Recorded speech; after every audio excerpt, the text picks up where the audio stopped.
Well, Mr. Micheal Nerney, Associate Director of International Security and Defense Policy Center and a Senior International Defense Researcher at the RAND Corporation. Also, I would like to welcome Defense Attaché from United States Embassy and a delegation of US Defense Governance and Management Team, DGMT. Hope you all have a fruitful moment during workshop that have been conducted this morning in Armed Forces Mess, and thank you for drop by at MiDAS in this evening. Distinguished guests, ladies and gentlemen, good afternoon. We at MiDAS are indeed honored to have with us today Mr. Micheal Nerney, who will enlighten us with presentation titled Translating Military Contingency Planning into Strategic Planning for Policymaker.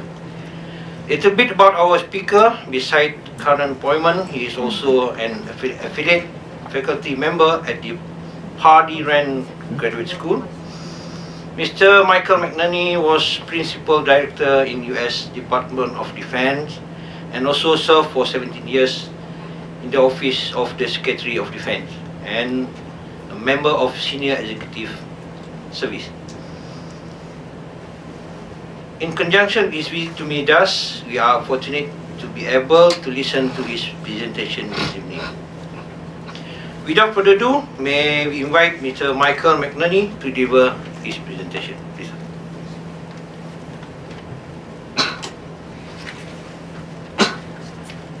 Well, thank you on a Friday afternoon for being willing to host me. I appreciate the time, Admiral. Thank you for being a host. So a little bit more about myself. So my role in the RAND Corporation is to help oversee all of the strategic work that RAND does, both overseas and domestically. So we work on strategic planning, but we also work on defense cooperation, so how the US military works with foreign militaries.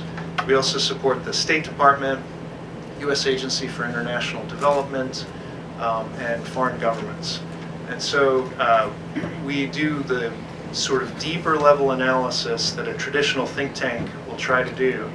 But we also have a special relationship with the Defense Department, so we're able to work regularly with them on sensitive topics, as well as helping them engage with the public on the more high-level policy issues. My goal today was to talk to you about the role of planning and then the role of analysis in supporting that planning and how it relates to civil-military relations. So I was going to ask first if people are familiar with Samuel Huntington, and not Clash of Civilizations, which I don't like, but Huntington wrote the book The Soldier and the State in 1957. And The Soldier and the State is really required reading for all US military service members, because it explains the requirement for a military to be a profession. So professionalism in the military and why that's so important. But he also has a theory about civil-military relations that's still followed, but I would argue is a bit outdated. So in very simple terms, Huntington talks about what I think of as a division of responsibilities, where civilian leaders provide the ends. So strategy being ends, ways, and means. Civilians give the ends. Here's the goals I want you to achieve. And the military says, okay, I understand. I will figure out the ways. So then the military decides on the ways. And by having that division, you have a professional military explain what needs to be done, and the civilians decide if that's meeting their goals. Is that realistic in a democracy, that civilian leaders will completely delegate decision-making about how to achieve their goals? I don't think so. I don't know of any democratic countries where the political leaders say, oh, don't bother me with the details. You decide how to do this, and I'll stay out of your way, and then I'll just approve you know, the ultimate objectives. So this was problematic for civil-military relations in the US. And then in 2002, Peter Feaver wrote a book called Supreme Command, and I believe over time Peter Feaver will be the next Samuel Huntington in terms of civil-military relations. And the difference was, Feaver said that it needs to be a dialogue, that it's not two different groups with two different tasks, that civil-military relations is about this dialogue between the communities. He called it an unequal dialogue because ultimately the civilian leadership has to make the final decision, but it needs to be done collaboratively. So this was a big shift from dividing roles to a healthy, what I call a healthy competition. What that competition requires is professionalism on both sides. So you have a professional military and a professional civilian staff, and it requires analysis. And so having evidence-based research and having rigorous analysis to help in that dialogue. So my last job in the Pentagon, I started as the Principal Director for Plans in 2008. So just a few years after Peter Feaver's book came out, I took over the oversight for the Secretary of Defense. I would be the first person to help look at the contingency plans and help prepare them to meet with the Secretary of Defense where he could approve those plans. And I was there at a transformational time. There was a transformation in U.S. military planning. The old style of contingency planning, I think of it as trying to optimize the right approach.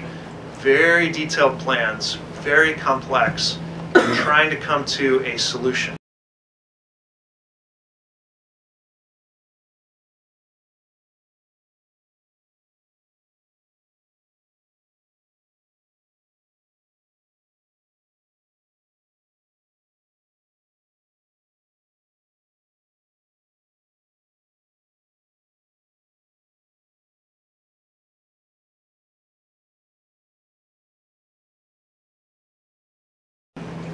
And that solution would be the recommendation that would go to the Secretary of Defense.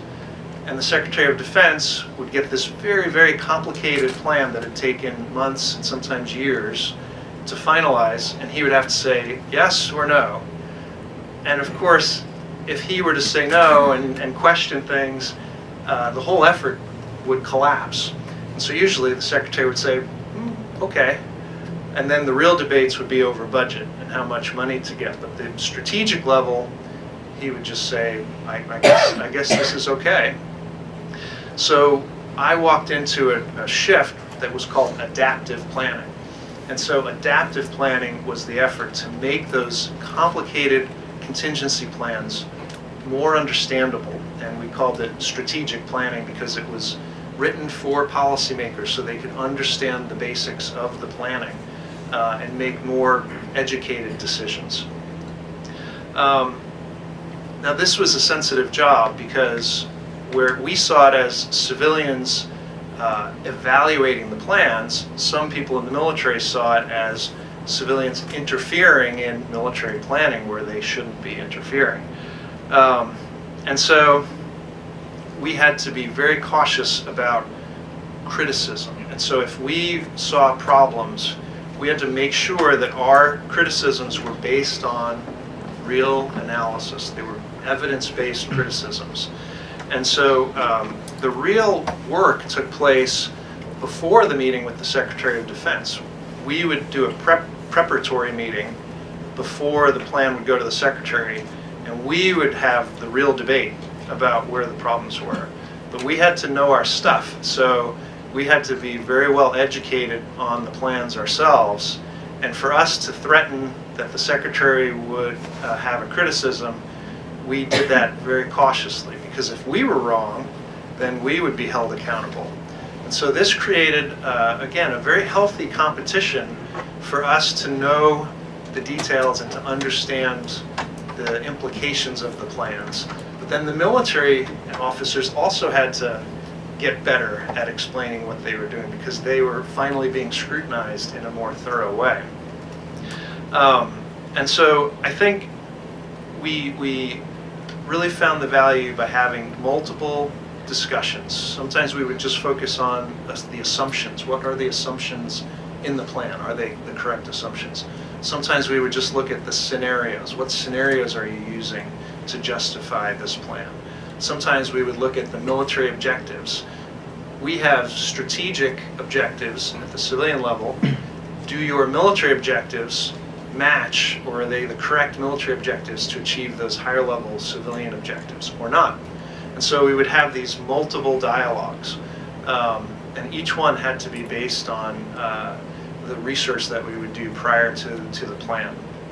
And so I think that created a better mindset, both on the civilian side and the military side.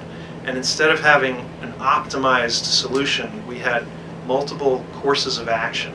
And the courses of action were not there, 3 courses, you had to choose one. You had all 3 courses of action for different changes in the scenario. So you had flexibility built into the plan, so you could follow different courses depending on how a scenario might change. And so I think because it became more iterative, we watched the planning change in a way that I think helped both the civil community and the military community. So let me tell you, there were 4 results, I think, of this change in adaptive planning. So the first result was this idea of a dialogue, and this dialogue at 2 levels.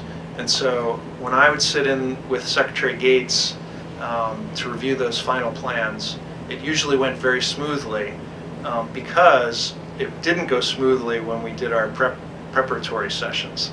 But those preparatory sessions, even though they were sometimes divisive, they resulted in a much more constructive dialogue with the Secretary at the end. So a good dialogue. Second was a shared understanding of how strategy was being interpreted, because that dialogue didn't used to occur as effectively. So the military had a better understanding of what was intended by the national security strategy, and eventually we would have a national defense strategy. I think some of you might be familiar with the quadrennial defense reviews that the U.S. used to do. I worked on the quadrennial defense review with the current Chief of Naval Operations in the U.S. And at the time he was a 1-star admiral, trying to convince me how valuable the Navy was for our quadrennial defense review. And he took me on an aircraft carrier, and we had dinner on an aircraft carrier while he told me how great the Navy was. So of course, there's a little bit of lobbying that goes on, a little bit of influence, but that's okay. The Army also took me out to show me how important the Army was. The Air Force took me out. I got to fly on some interesting aircraft to see how the Air Force was. But this was good education for me and my colleagues, and everybody was able to have their say in how the strategy was being interpreted by the military. And that strategy interpretation definitely had a stronger impact on the plans than it used to. It used to be more disconnected. The third important result was that because the Secretary of Defense understood the requirements better, he understood the plan better, he became a better advocate for the military. And so you can't take it for granted that the public will be supportive, or that Congress or your Parliament will be supportive of all the money your military is asking for. And so even today, the Admiral had mentioned here in Malaysia, there's still some discussion about how much the defense budget will be. And if you have a secretary or a minister who's more comfortable with what the military is doing, they can make better arguments on the military's behalf. And so that was a big change, I think, when the secretary would talk to Congress, to the president, even to the public. Our contingency plans in the US are classified, but the basic requirements, the basic needs, the basic reasons why the US military is active are not classified. And those are things the public needs to understand and accept. And so this adaptive planning helped to bring the public into a feeling of ownership of the military mission. And then the last piece, I think, was maybe the most valuable part of adaptive planning, which was, because it was that dialogue, we were able to bring in people from the State Department, people from the White House, people from other think tanks into that dialogue more easily. And so, again, some parts would be classified, but some parts would be unclassified. But everybody became involved in that dialogue about the different aspects of military planning. And so the military's plans fit into the larger whole of government planning. And so I think the whole of government was able to support the military, and vice versa. The military was better supporting the whole of government. So those were the 4 impacts of adaptive planning in changing from this idea of contingency planning into more of a strategic plan. Now, what are the implications for research and analysis? I think for MiDAS, I thought about what does this mean in terms of providing analysis. And again, 3 implications that I thought of. One was that healthy competition really improved both analysis on the civilian side and on the military side. So I think you see a lot more analysis now in the Pentagon than you did 10 to 15 years ago. And the analysis itself is more understandable. And so the debates are easier to have. The second piece, not just the Defense Department, but the entire government now has more analysis. The State Department, in the past, I'd say 15 years ago, really was not favorable towards planning. The average diplomat, and the Colonel can't share this with the U.S. Ambassador, please, but the average diplomat would say, well, we don't do planning.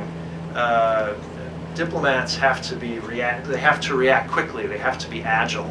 And you can't be agile and be a planner. That was the old style of thinking, where planning was slow and painful and took years. But now, if you go to the State Department, they do planning. They have plans. They have country plans for how they will engage with the countries. They have regional plans that show how the State Department wants to use diplomacy as a tool, just like the military uses military force as a tool. And so there's a planning culture across the U.S. government that didn't used to exist. And then third, I think there's a much better use of think tanks in the U.S. than there used to be. Think tanks used to feel somewhat separated, I think, from the military. And they're brought in a bit more now because they're able to influence different parts of the plans.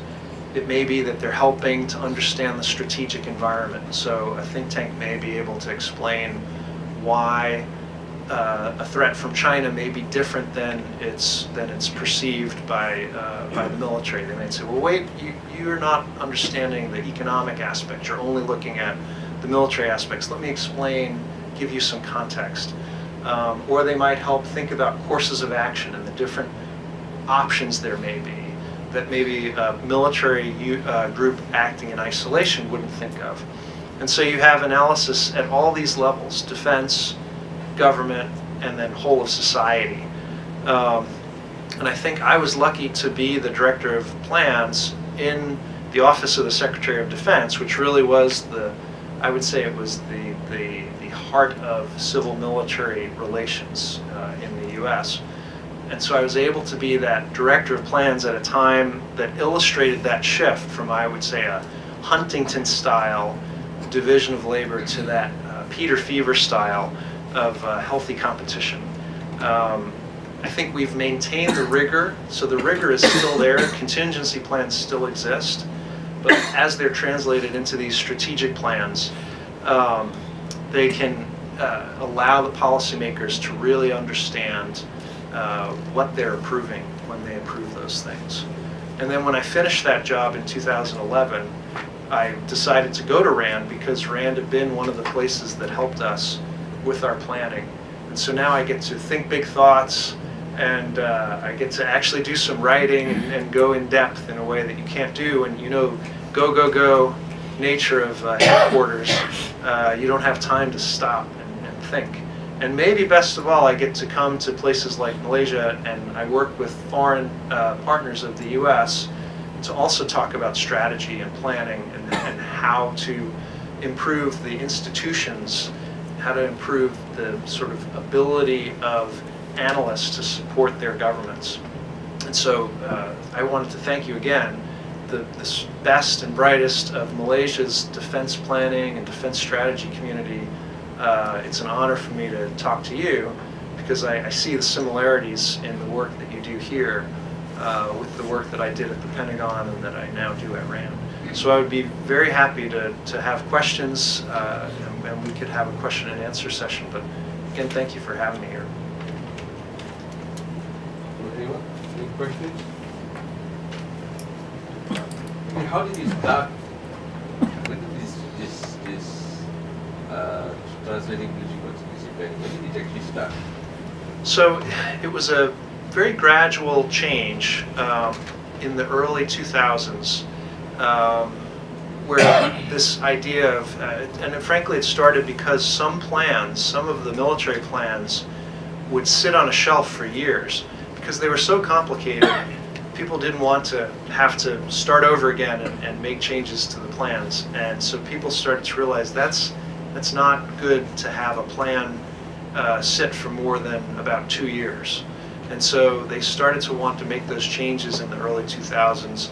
I don't know when the term adaptive planning became official, but I think maybe around 2006 or 2007 was when they started to really explain more clearly what the changes were going to be.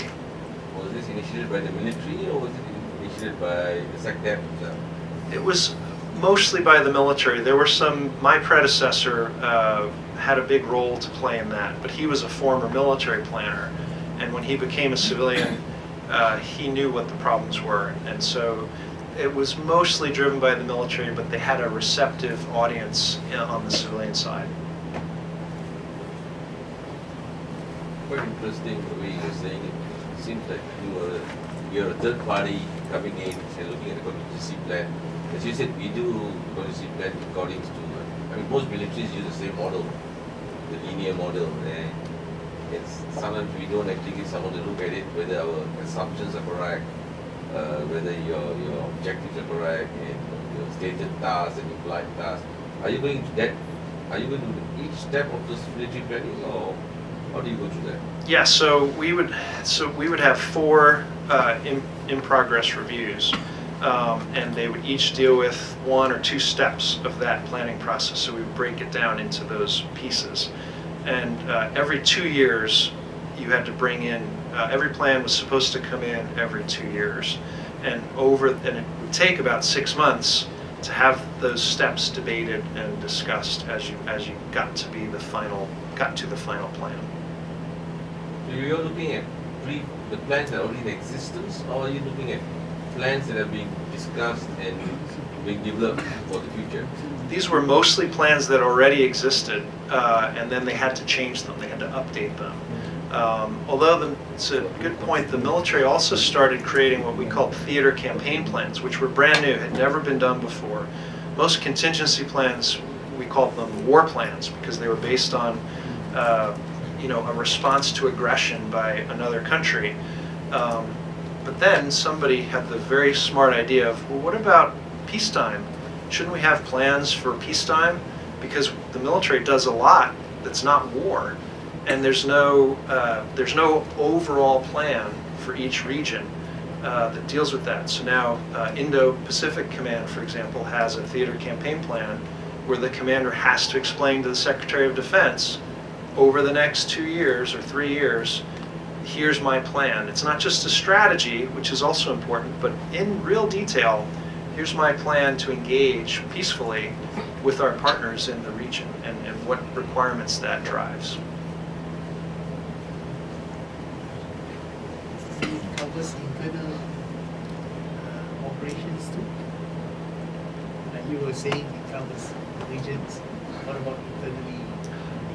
Yes, so Northern Command, U.S. Northern Command also has to have certain plans, and so those are less sensitive, so those are a bit more open plans, but there are plans to support civil authorities, so defense support of civil authorities. They have to talk about how the military plans to help in cases of border security requirements or a natural disaster at home in the U.S.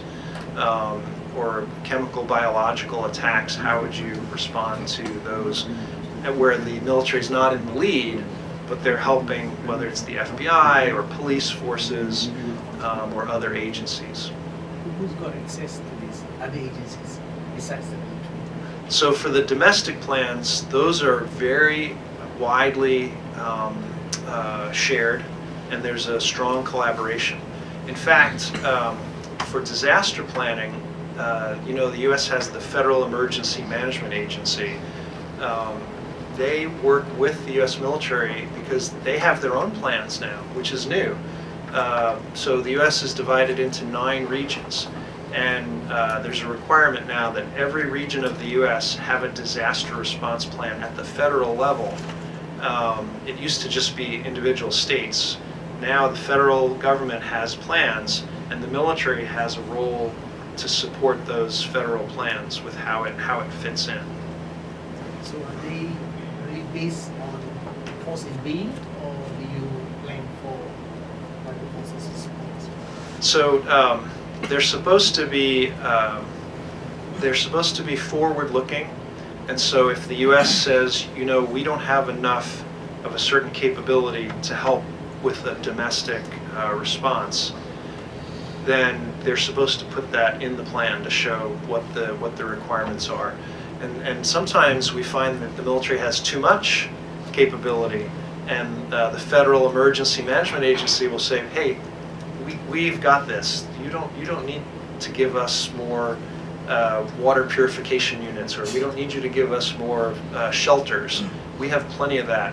So because the military might argue, oh, we want more money from Congress to buy more shelters because we want to help the civilians. The civilians say, don't you tell Congress for more money, because we want that money. That's our job, is to provide shelters. So we sometimes have that debate also. I believe you want to face a gap between how you the civilian and the military teaching, because normally the military are very objective oriented kind of thing. So how you fill up the gaps, or how you bridge the gaps between the civilian and the military in ensuring that whatever you desire is achieved? So to some extent, the civilians try to emphasize their relative strengths. So their knowledge of a region, cultures in a region, they might help to fill out the strategic outlook, the strategic environment, where the military may have less experience with certain aspects of regional knowledge. Whereas if it's a very technical military component, they might let the military really own that part of the problem. So sometimes there still is a little bit of a division of expertise. But in general, the civilians try to educate themselves on even the technical military aspects, just to question, to make sure the military, even though the military works objectively and honestly, it's inevitable every organization sometimes doesn't see the full picture. And so the other way to fill that gap is to make sure the civilians are educating themselves too. Looking at the title that is translating military contingency planning into strategic planning policy makers, I assess this as basically you are trying to make sense of the military contingency planning, which the military does quite well, and put it in the perspective so that the policy maker, in this case the defense minister, the policy division, understands why the military is thinking. Is that what's the idea of this whole process? Yes, that's exactly right. Because if they really understand the details, you know, the Secretary of Defense will know things that a military commander may not know. They'll know what the White House, what the President really wants better. They'll know what the State Department is doing a little bit better. They'll know the full context of Congress, the priorities of the American people. All these things a military commander may not be as aware of. They don't know what goes on in Washington. And so if the Secretary is really understanding, they can say, oh, you know, General, I understand why you would think that is the right approach, but let me tell you the reality here in Washington of getting approval for that, and they can make a correction. This is where you say that the preparatory or the prep kind of thing works. So I'm looking at, in the Malaysian context, over the years, normally when there is a directive, initial directive comes from the CDF, we go into this contingency planning, and whatever that comes up with that contingency planning at a higher level is briefed to the CDF that this is how we're going to do it. But I think there's no mechanism from once the contingency planning has been done to bring it up to the preparedness that is go on. This is where probably the policy division will have to look at that gap between how we do it, the means to do it, as you said, the division of labor means, and the other one is the end state. Probably we'll get more experience on this. I think most of us are operationally minded, and we do that contingency planning. And at the end of the day, we know the contingency planning goes to CDF, and once it goes to the what do you call, we call it JPP, the committee, the Joint Chiefs Committee, and we know it gets approved there. And once it's approved, we create the motion. But when it goes high up, I think that's where what you are saying, which is might be new to us, probably this design thinking you're saying. And I don't think so at the context. Maybe MiDAS will have to have people trained in this.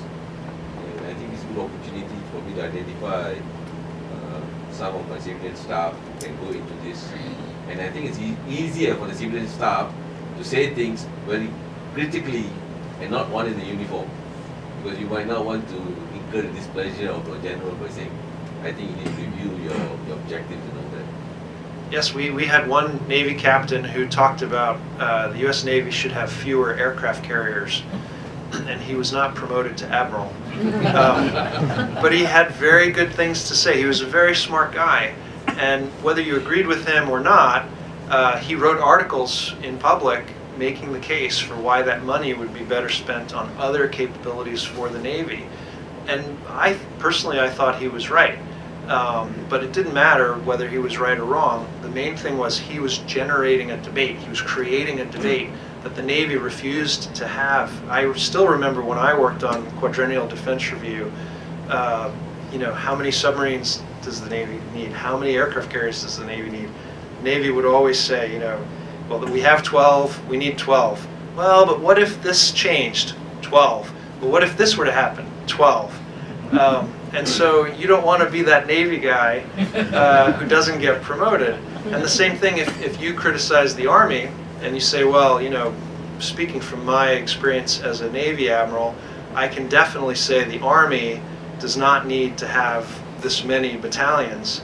Well, then they'll say, well, of course you're biased. You can't be trusted. So the civilians can play the role that you're describing. So this pre-conference kind of thing, who actually is involved?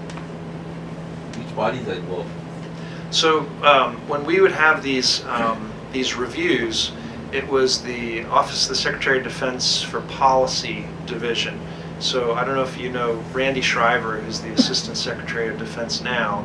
Randy and I started in the Pentagon together, and then he left and is now back as a political appointee. But people now, Randy in his position, he will sit in as the regional overseer.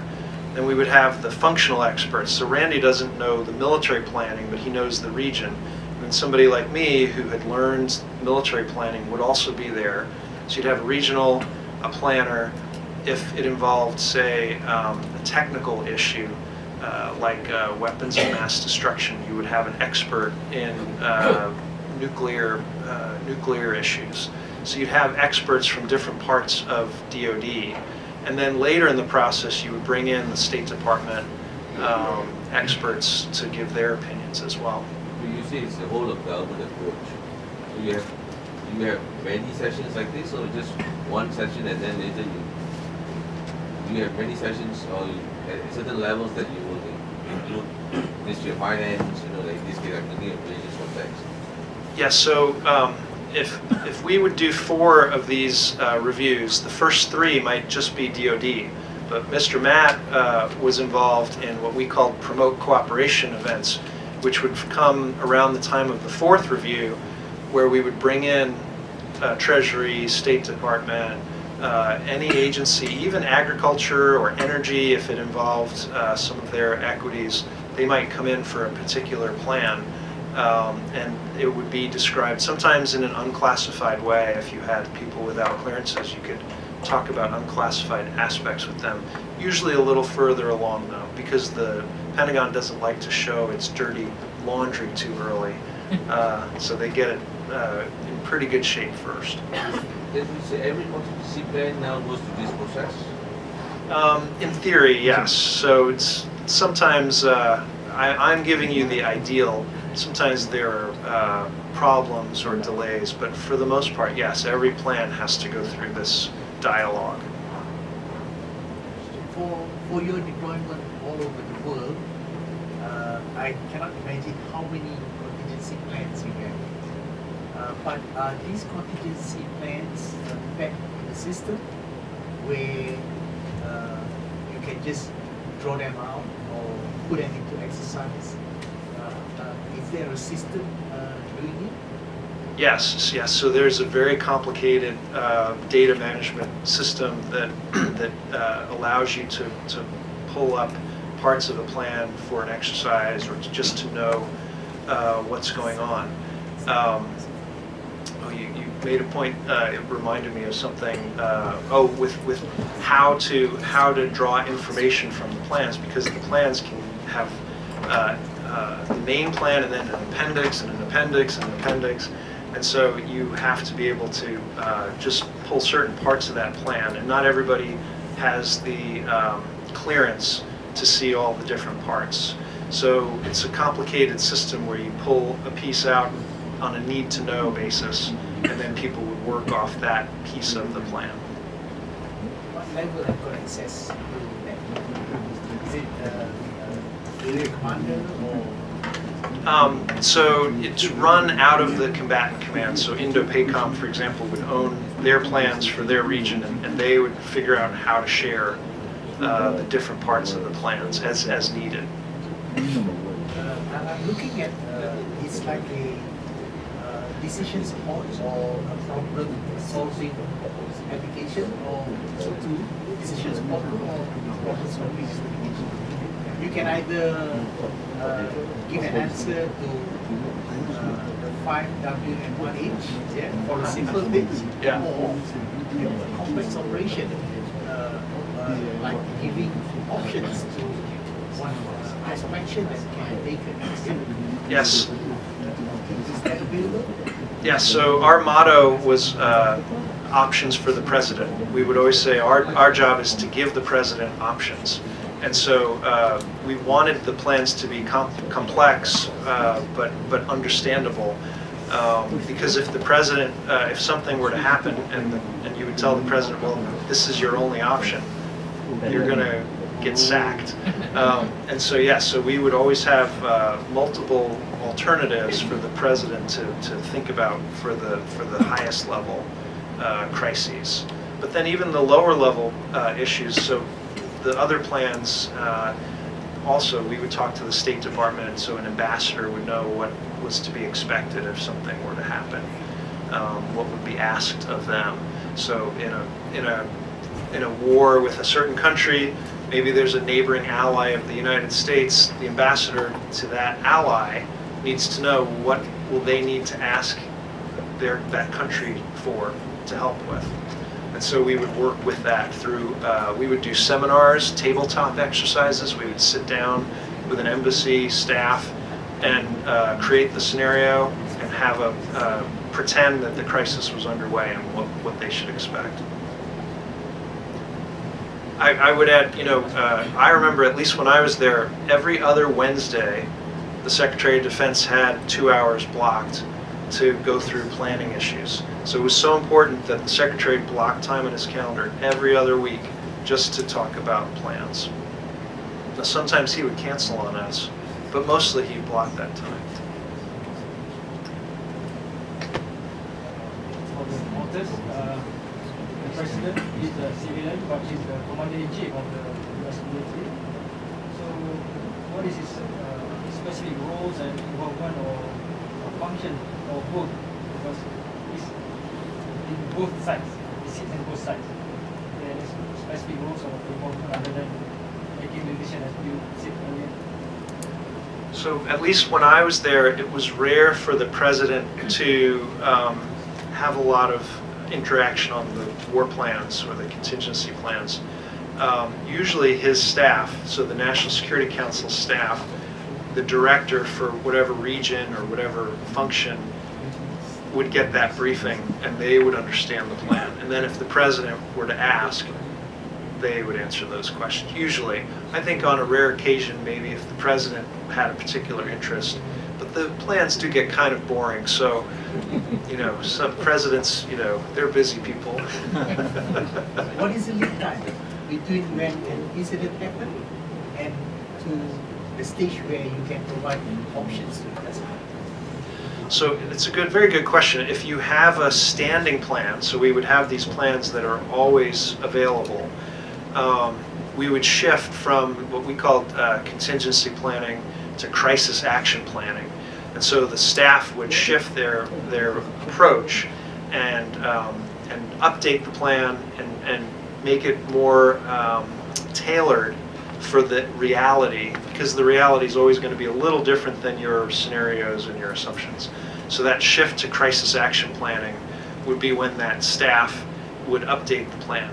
Now if it's something completely unexpected and there's no plan at all, then you're doing crisis action planning with a blank sheet of paper, which is very difficult, but they would do the best they could, make their estimates. Your question was how long. So you know, I think it's hard to say, but with an existing plan, it could be days, it could just be days to the point where you switch. But if it's a real shock, that would be weeks to months even, depending on how bad the shock was. So for instance, Afghanistan, 2001, I was working, I used to do humanitarian assistance, disaster response. So when 9/11 in the US happened, I was working on disaster response. Now I wasn't doing planning. If there was a plan, it would be classified, I couldn't tell you. But my sense was there was no plan for what the United States did in a place like Afghanistan. So that was probably an example. I know I was brought in to think about food relief. You know, the US dropped these food packets in Afghanistan, which was not a great solution, but those are the types of things we would help think about. So how does the US military not only drop bombs, but also provide relief, provide assistance? And so they would write the plans in different places within the Pentagon and then pull them together in a crisis like that. Excuse me. I'm Jack Iskandar from the Defense College. My question is with regards to the adaptive planning processes. In the face of competing sectors, you've got the civilian strategic planners, the military strategic planners competing for resources and so on and so forth. Now, who actually holds the steady hand in maintaining direction? Because in such kind of situation, the things might get out of hand. You know, one would be either be too diplomatic or be too hegemonic. So who maintains the strategic steady hand in the face of to maintain the single direction? So, you know, I would argue the Secretary of Defense is supposed to be that steady hand. They're supposed to be the ones that look across the different parts of the Defense Department and say, you know, I hear you, I understand your concern, but we can't do it that way. We have to continue on, or we have to make a change that you don't want to see.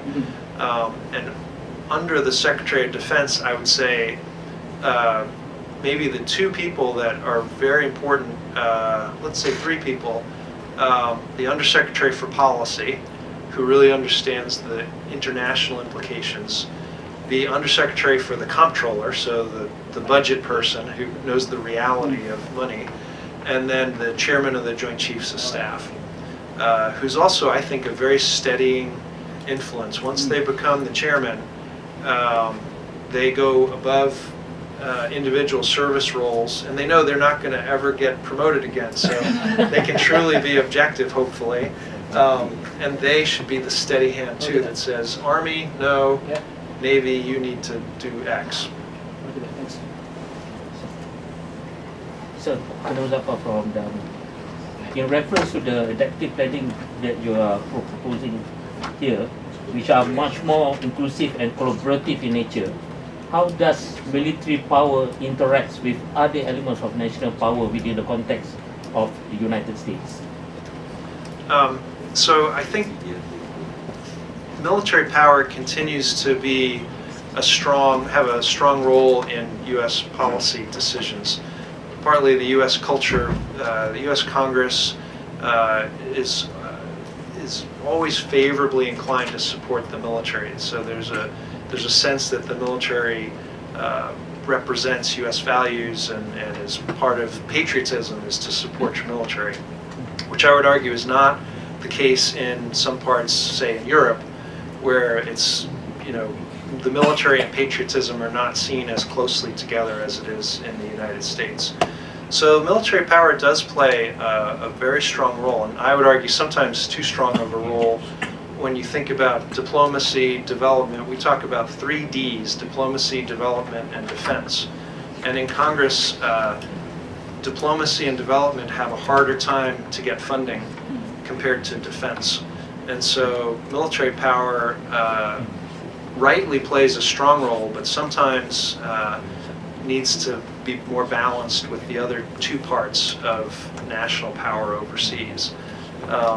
I would argue when I was there, even under the Bush administration, Secretary Rumsfeld went to Congress and argued for more money for the State Department, more money for the U.S. Agency for International Development. So even the leaders of the defense sector understood the value of diplomacy and development. And so you had this ironic situation where military officers and the Secretary of Defense were arguing that their diplomatic counterparts get more support. And that's a problem, to me, with our Congress, that our Congress doesn't always value those other pieces as much as they should.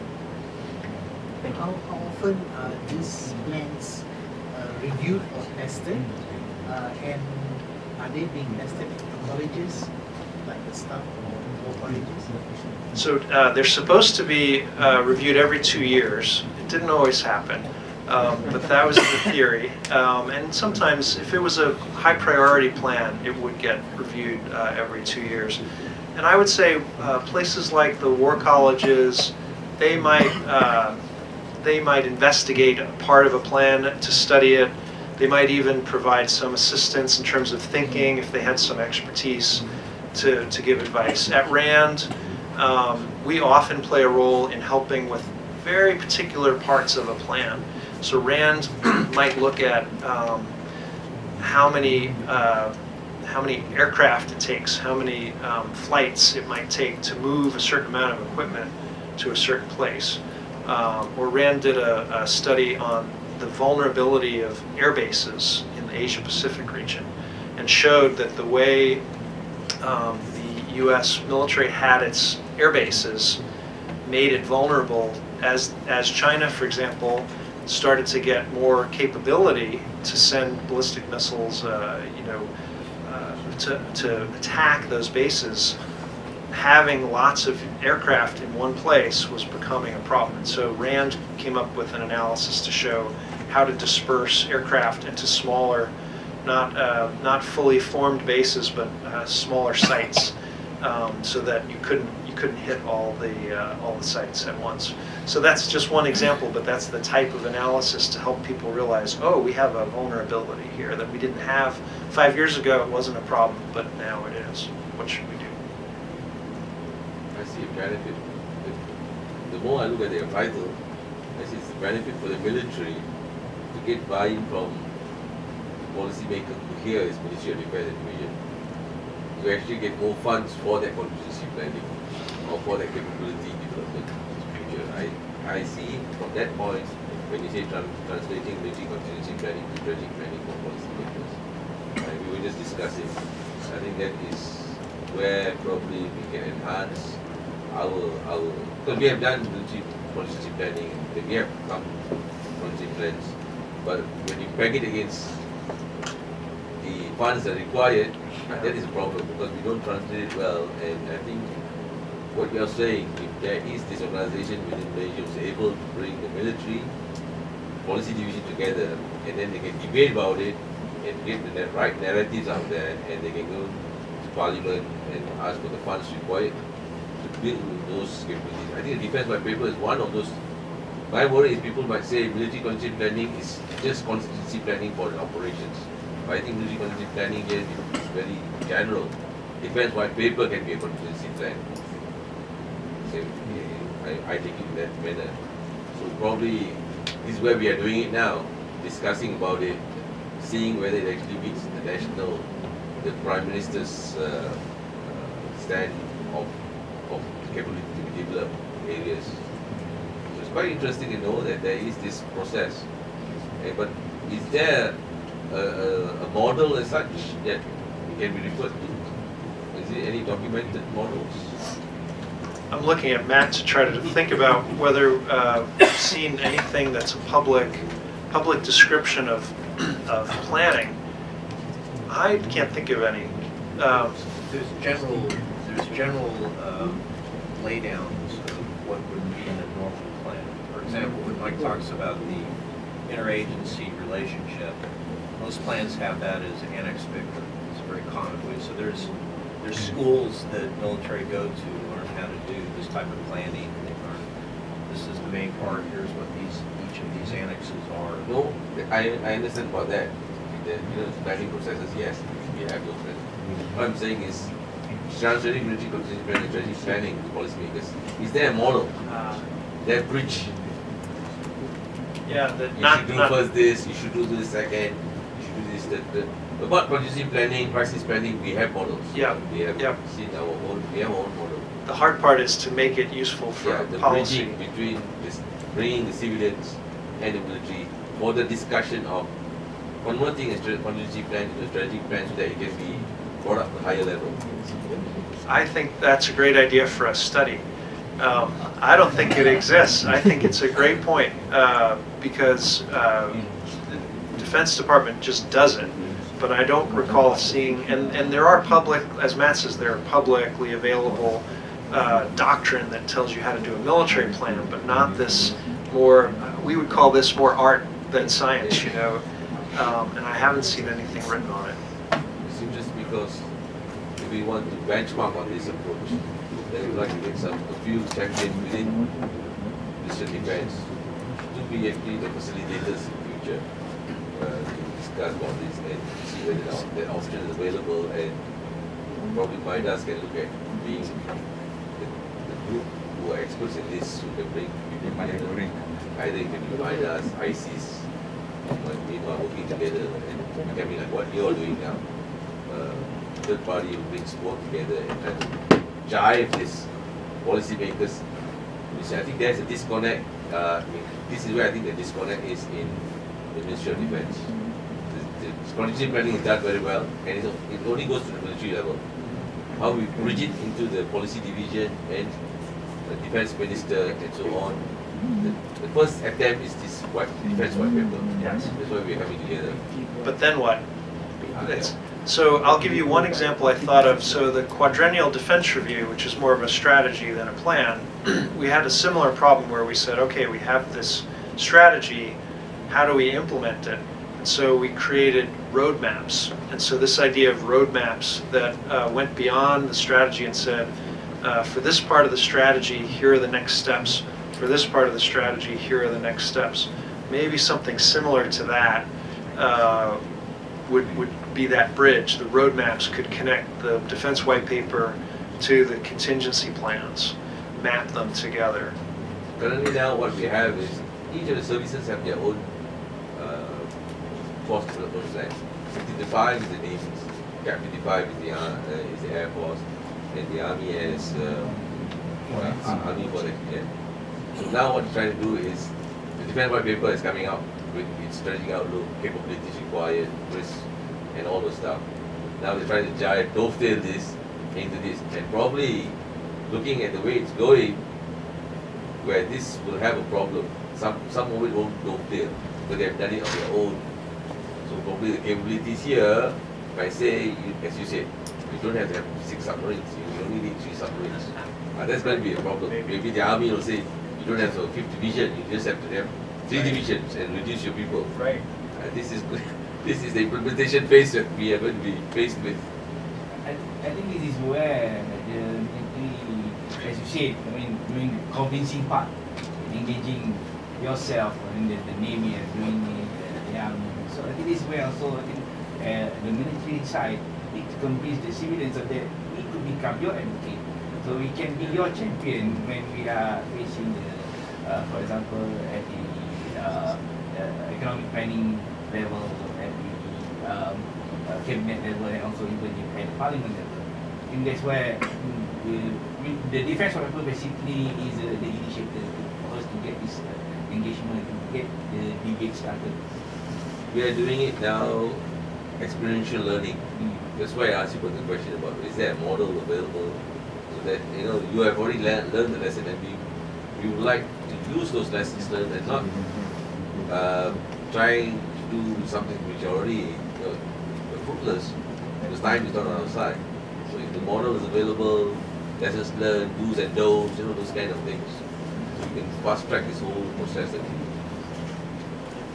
The good news is, even after the Defense White Paper is released, then there's still time to have roadmaps or implementation, so follow-on guidance.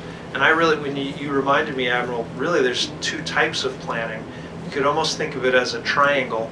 The top of the triangle is the Defense White Paper, or in the US, the National Defense Strategy. Then the bottom 2 parts of the triangle are how the guidance that would help tell you how to employ the force. So your contingency planning on how you employ the force, but then there's also guidance for how you develop the force. So there's developing the force is one type of planning, and then using the force is a different type of planning, but they go together. And if the public can understand we're buying this equipment because we may need to employ it for these reasons, then they say, oh, okay, now I understand, I can visualize how this gets used, and all of a sudden the Defense White Paper has more concrete aspects to it.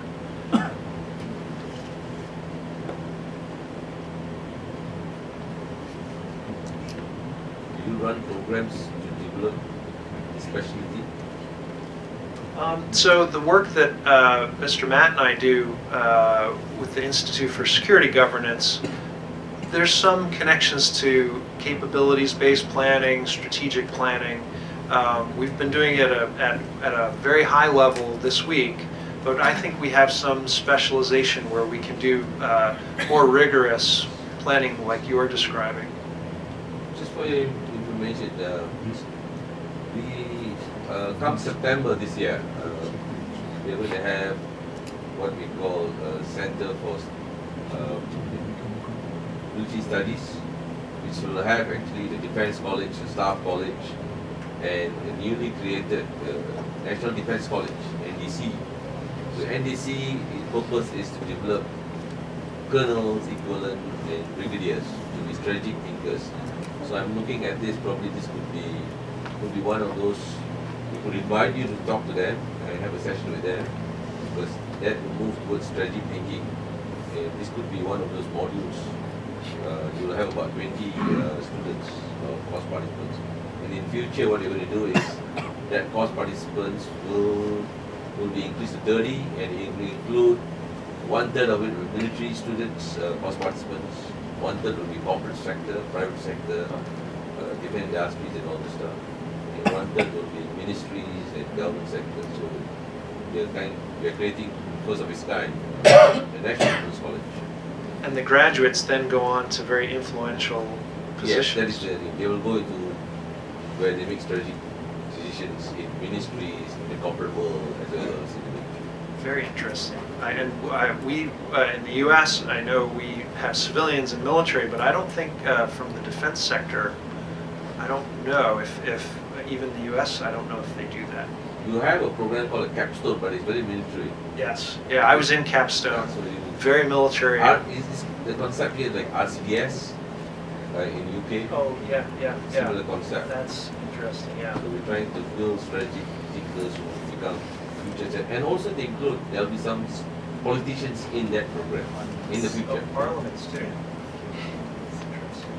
I think you're ahead of us in that regard then. Well, I wish we had that. Oh, trying our best. Yes, yeah. It's the brainchild of the presidency here. He started earlier, but he has come up with this improved version. That's really interesting. Admiral, your question about support for that's exactly what we do. And we can continue a dialogue on this and decide what's the appropriate type of support. We're out here about every other month. The service provider will be the National Defense University, NDU. They are the ones who will be actually providing the services to us. They will source the lecturers, the guest lecturers. So it is not going to be accredited with any masters or anything, no paper qualification. It's just a 6 months program, and they'll go through these modules. And the end thing is they will know how to use national power. The elements of national power. All elements. All elements of national power. How to optimize it in this region. So then you have, at least you have a group of people with the same thinking, easy to speak the same language. Yeah, yeah. So that's what the ultimate aim is. It's based on time as well. Well, Time. Time. Yeah, so over 10 years, that graduate corps is now all throughout government, private sector. You can change the whole society and how they perceive elements of power. that's what the program is. 6 months. Probably what they'll do is take some credit hours, that's all. It will be mandatory for all colonel equivalent brigadiers. If colonels want to get promoted to a brigadier, We should do he that. has to have that qualification. Well, the other incentive is, at least when I did Capstone, you have a network, you meet people. So later in my career in the Pentagon, I knew the generals and admirals who were moving up in their military services, so I could talk to them as friends and we could accomplish things. So there's that value too. What I'm looking at, because I know in defense college we don't have this kind of program, correct? So you can actually escalate it to the NDC. We're looking at actually a final project. So probably we could have one of this as the final project. Or we can talk. That was great. Yeah, we would love to help with that, I think.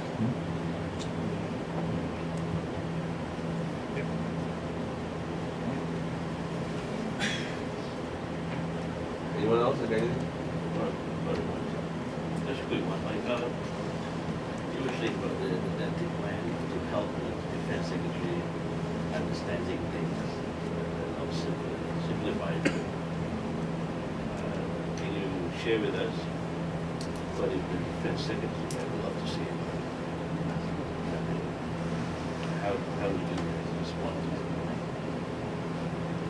to it? So yeah, sometimes the secretary would be briefed just with briefing slides actually. So when the secretary would get a contingency plan briefing, he didn't actually have the full plan. He just had briefing slides.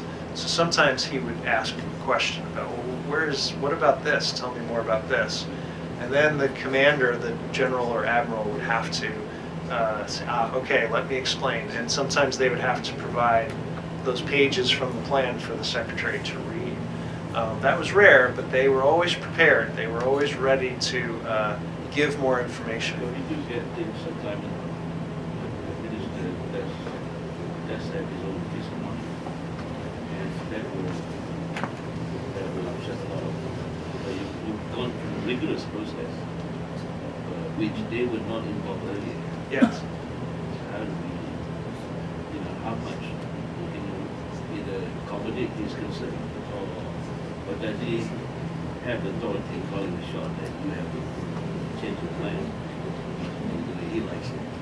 Well, so by having the four stages, the secretary was able to have inputs before the full plan was finished. And I worked under Secretary Gates mostly, but I heard Secretary Rumsfeld used to ask a lot of questions. So, and I used to brief Secretary Rumsfeld before I was the head of plans for other issues on Afghanistan. And I know for certain, Rumsfeld never said, "You're wrong, you should do this." He would just say, "Well, what about this?"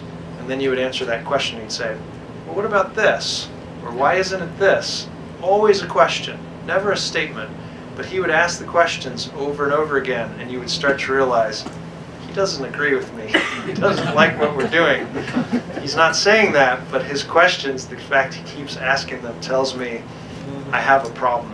And so people would go back and say, okay, Secretary asked a lot about this. I think we need to make changes. And if he stopped asking questions, then they knew it was okay. So they each have their own style, but they do try to get into the details occasionally. But time is so limited, they had to really choose when to do that.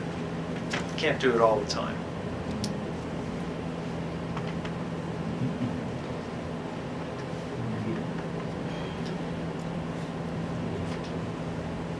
Anyone else?